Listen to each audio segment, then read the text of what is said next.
ना समोसा, ना कचौरी, ना ही कटलेट, तो बनाइए फटाफट पोहे के सिर्फ और सिर्फ 1 कप पोहे से पूरे परिवार के लिए ये फूली फूली स्पेशल कचौरी आप देख सकते हैं। एकदम अच्छी, एकदम मस्त वाली आप देख सकते हैं। थोड़ी गर्म है इसलिए दिखाने में दिक्कत हो रही है फ्रेंड। तो चलिए इस रेसिपी को बनाना शुरू करते हैं। केवल घर के सामानों से, बहुत ज़्यादा बाजार से लाने की कोई ज़रूरत नहीं है। तो बने रहिए, वीडियो पे पूरा देखिए।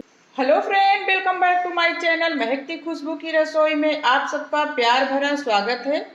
आज हम अपने दोस्तों के साथ एकदम नई यूनिक रेसिपी लेके आए हैं जो कि बहुत सुपर टेस्टी और हेल्दी होने वाली है। तो चलिए फ्रेंड, सबसे पहले आप लोगों से प्यारा सा रिक्वेस्ट करते हैं कि हमारे चैनल को लाइक, कमेंट, शेयर, सब्सक्राइब जरूर करें और अपना आशीर्वाद, प्यार, दुलार हमेशा हमारी वीडियो पे बनाए रहें। तो चलिए आप लोगों के प्यार भरी मुस्कान के साथ प्यारा सा वीडियो बनाना शुरू करते हैं। तो यहाँ पे हम 1 कप पोहा ले लिए थे, जो जिसको आप चिवड़ा भी बोलते हैं। इसको हमने अच्छे से धो के भिगा दिया था, अच्छे से भीग चुका है आप देख सकते हैं। तो लगभग 1 घंटे हमने इसे रख दिया था, अच्छे से भीग गया है। तो आज इसकी हम एकदम जो रेसिपी तैयार करने वाले हैं, बहुत ही जल्दी बनकर तैयार हो जाती है। खाने में तो समोसा, कचौरी इसके सामने सब फीके लगने वाले हैं। तो चलिए सबसे पहले हम पोहा को अच्छे से अपने हाथों से मसलेंगे। तो देखिए फ्रेंड, पोहा को हाथों से एकदम अच्छे से मसल दिया है कि ये डो के फॉर्म में आ गया है। तो चलिए यहाँ पे कुछ और चीजें हम डाल लेते हैं। बहुत स्पेशल नाश्ता है, बनाइएगा जरूर दोस्तों।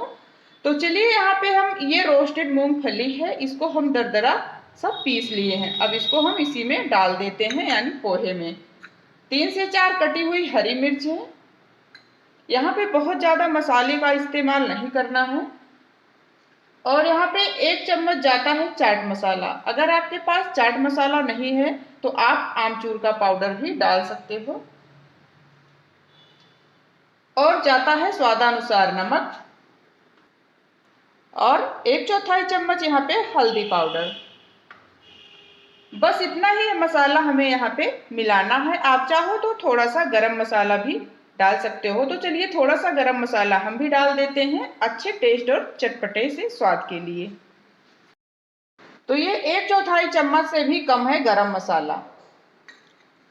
बस थोड़ा सा 1 चम्मच डालेंगे तेल, फिर हाथों से अच्छे से मिला देंगे। अगर आपको हींग खाना पसंद है तो आप हींग भी डाल सकते हो। इसका हम अच्छे से डो तैयार कर लेते हैं, हाथों से मसलते हुए बगैर पानी के। तो देखिए फ्रेंड, इस तरीके से पोहे का हमारा जो डो है बनकर तैयार हो गया है, यानी चिवड़े का। अब इसको हम साइड में रख देते हैं। तो चलिए हम दूसरा स्टेप क्या करने वाले हैं। यहाँ पे ले लिए हैं आलू। तो 2 बड़े साइज के आलू है, हमने इसको अच्छे से कद्दूकस करके फिर हाथों से मसला है, क्योंकि इसमें लम्स नहीं होने चाहिए, यानी गुठली बिल्कुल भी नहीं होनी चाहिए। अब इसमें हम डालेंगे आधा छोटा चम्मच अजवाइन, हमने डाल दिया है आप देख सकते हैं। और स्वादानुसार नमक डाल देते हैं।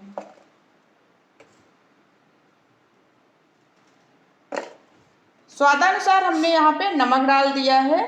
तो ये जो है पोहे की स्टफिंग है और इसी से हम बनाएंगे कचौरी। पोहे की कचौरी आपने शायद नहीं खाई होगी।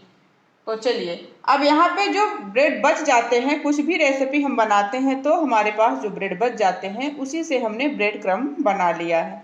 अब इसको हम थोड़ा थोड़ा इसी में डालेंगे और हाथों से अच्छे से चिकना सा डो लगाकर तैयार करेंगे। तो देखिए फ्रेंड, इस तरीके से ब्रेड और आलू, अजवाइन और नमक को हमने एक साथ अच्छे से मिला दिया है। अगर आपको लगे कि ये डो हमारा थोड़ा सा गीला है तो आप थोड़ा सा ब्रेड क्रम्ब और लगा सकते हैं, यानी मिला सकते हैं। तो हथेलियों पे थोड़ा सा ऑयल लगाएंगे और इसको अच्छे से चिकना करेंगे। आप देख सकते हैं ऐसे लग रहा है कि हमारा ये गेहूं का आटा है, लेकिन ये सिर्फ और सिर्फ आलू और ब्रेड है। तो फ्रेंड आप देख सकते हैं ये जो पोहा था हमारा, अब इसको हम छोटे छोटे बॉल्स बनाएंगे कुछ इस तरीके से। तो सारे बॉल्स हम पहले इस तरीके से बना करके तैयार कर लेंगे। तो देखिए फ्रेंड, इस तरीके से हमारी सारी स्टफिंग बनकर तैयार हो गई है, स्टफिंग की गोलियां। तो चलिए हथेलियों पे थोड़ा सा तेल लगा लेते हैं, उसके बाद हम इसे बनाते हैं इसकी कचौरी। तो ये जो आलू वाला डो है, इसमें से थोड़ा सा पोर्शन लेके इसको हम एक कचौरी बनाएंगे। यकीन मानिए बहुत ही टेस्टी और हेल्दी होने वाला है आज का ये पोहे की कचौरी नाश्ता। तो इस तरीके से आप देख सकते हैं, बनाने में बहुत आसान है, बिल्कुल भी फटता नहीं है, बहुत अच्छे से बनकर तैयार भी हो जाता है। अब एक गोली इसमें उठाएंगे और इसको कवर करेंगे। आटा हमारा बहुत अच्छे से सॉफ्ट है, इसलिए एकदम अच्छे से हमारी ये जो बॉल्स हैं कवर हो गई हैं। अब इसको थोड़ा सा गोला करेंगे और हाथों से थोड़ा सा प्रेस करेंगे। बहुत ज़्यादा इसे पतला नहीं करना है, ना ही बहुत ज़्यादा इसे गोल बनाना है। ये देखिए, इस तरीके से हमारी एक कचौरी बनकर तैयार हो गई है। पोहे की कचौरी है, बहुत ही टेस्टी है। बनाइएगा जरूर, कमेंट करके बताइएगा जरूर कि अच्छी बनी थी या फिर नहीं बनी थी। तो देखिए फ्रेंड, इस तरीके से कचौरियाँ हमारी बनकर रेडी हो चुकी हैं। थोड़ी सी कचौरी हमारी अभी बची हुई है। आप देख सकते हैं बहुत अच्छे से कवर हो रही है। हमें डो को गीला नहीं करना है। जो दोनों डो हमने बना के रखा था, गीला बिल्कुल भी नहीं होना चाहिए। जितना आलू लिए हैं बस उसी हिसाब से आटे के डो में आ जाए उतना ही हमें ब्रेड को मिलाना है। तो आप देख सकते हैं इस तरीके से हमारी कचौरियाँ बनकर तैयार हो गई है। कोई बता नहीं सकता कि ये पोहे की कचौरी है। तो चलिए इसे फ्राई कर लेते हैं। देखिए फ्रेंड, यहाँ पे हमने कढ़ाई को चढ़ा दिया था। तेल अच्छे से गर्म हो जाए इसलिए पहले से हमने कढ़ाई को चढ़ाया था। तो चलिए गैस की फ्लेम को मीडियम लो रखते हुए इसे हम फ्राई करते हैं। बहुत ज्यादा पास नहीं करना है, नहीं तो आपस में चिपक जाएंगी। वैसे तो चिपकेगी नहीं।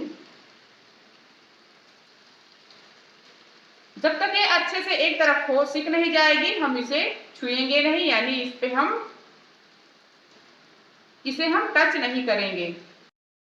तो देखिए फ्रेंड, एक तरफ अच्छे से सिक चुकी है हमारी पोहे की कचौरी, तो दूसरी तरफ इसे हम अच्छे से पलट देंगे। आप देख सकते हैं इतना प्यारा कलर आया है। टेस्ट तो उससे कई गुना ज्यादा है।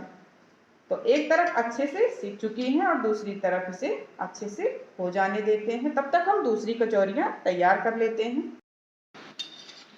तो ये देखिए फ्रेंड, ऐसे लग रहा है कि जैसे गुलाब जामुन बनकर तैयार हुई है हमारी पोहे की स्पेशल शानदार और टेस्टी सी कचौरी। तो अच्छे से कचौरी पक चुकी है, तो दूसरा बैच यहाँ पे हम डाल देते हैं और इसे तेल से बाहर निकालेंगे, एक्स्ट्रा तेल को झाड़ करके। आप देख सकते हैं। तो देखिए फ्रेंड, इस तरीके से दूसरा बैच भी हमारा कंप्लीट हो गया एकदम परफेक्ट तरीके से। एक कटोरी पोहे में 1 कप पोहे से पूरे परिवार के लिए हमारी ये कचौरी बनकर तैयार हो गई है। तो गैस की फ्लेम को बंद कर दिया है। तो देखिए फ्रेंड, इस तरीके से पोहा की कचौरी हमारी बनकर तैयार हो गई है। तो कैसी लगी आज की रेसिपी, कमेंट बॉक्स में प्यारा सा कमेंट करके जरूर बताइएगा। आज की रेसिपी पसंद आई हो तो लाइक कर दीजिएगा, चैनल पर नए हो तो सब्सक्राइब करना बिल्कुल ना भूलिएगा। मिलते हैं अगली वीडियो में अच्छी और सस्ती रेसिपी के साथ। तब तक के लिए बाय बाय दोस्तों, टेक केयर।